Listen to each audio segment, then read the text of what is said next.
السلام علیکم ورحمۃ اللہ وبرکاتہ۔ امید ہے آپ سبھی حضرات خیر و عافیت سے ہوں گے۔ معزز ناظرین،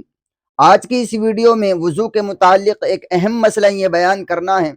کہ ہم اس زمانے کے اندر، موجودہ زمانے میں یہ دیکھتے ہیں کہ بہت سارے احباب لمبے ناخن رکھتے ہیں،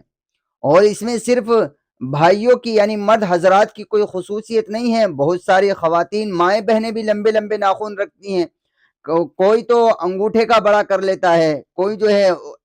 چھنگلیا جو سب سے چھوٹی انگلی ہوتی ہے اس کا بڑا کر لیتا ہے، اور بہت سارے لوگ جو ہے ان کو شوق ہوتا ہے، بالخصوص لڑکیوں کو، وہ تمام ہی ناخنوں کو بڑے بڑے کر لیتے ہیں۔ اب سوال یہ ہے کہ ناخن بڑے ہو گئے، اور اتنے بڑے ہو گئے کہ اس ناخن میں جو ہے انگلی کا سرا بھی چھپ گیا، تو اب وضو کے اندر کیا ناخن کے نیچے پانی پہنچانا ضروری ہے؟ تو جواباً عرض یہ ہے کہ اگر ناخن اتنے بڑے ہو گئے ہیں کہ اس ناخن کی وجہ سے انگلی کا جو سرا ہے، اگلا سرا، وہ ڈھک رہا ہے اور پانی نہیں پہنچ رہا ہے، تو اس ناخن کے نیچے انگلی کے سرے تک پانی کا پہنچانا ضروری ہے۔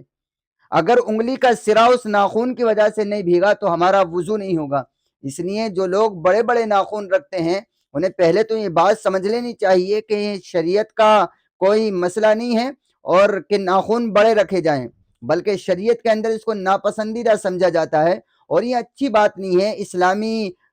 حدود کے خلاف یہ باتیں ہیں، تو ہمیں بڑے بڑے ناخنوں سے بچنا چاہیے۔ اور اگر کسی بھائی نے کسی مصلحت کی بنا پر، جیسے بہت سارے لوگ سلائی کا کام کرتے ہیں یا موبائل کا کام کرتے ہیں، انہوں نے اس وجہ سے کسی مصلحت کی بنا پر بڑا ناخن انگلی کا یا انگوٹھے کا رکھ رکھا ہے، تو ان کے لیے یہ مسئلہ ہے کہ وہ جب وضو کریں تو وہ اس بات پر خاص توجہ دیں کہ پانی جو ہے وضو کے اندر اس ناخن کے نیچے انگلی کے سرے تک ضرور پہنچے، ورنہ ان کا وضو نہیں ہوگا۔